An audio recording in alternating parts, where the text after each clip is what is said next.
অনেক জাউরে দেখছি, মাগার তোর মতন কেউ রে পাই নাই। পুরাই ডন। গুন্ডামি করে বেড়ায়, রোজ আমাদের বিচারা।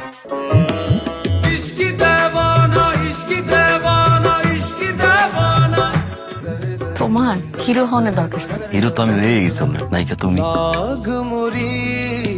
খারাপ কাজের ফলে দিন পাইতে হবে। গুন্ডা ঘর মাফিয়া কো কোটি কোটি টাকা না তোমার বাবার পার কাছে পালাবো। আমি লেলিনের বাপ, ঘটে এক রটে আরেক। বিশেষ নাটক লেলিন ঈদের দ্বিতীয় দিন রাত ৮টায়।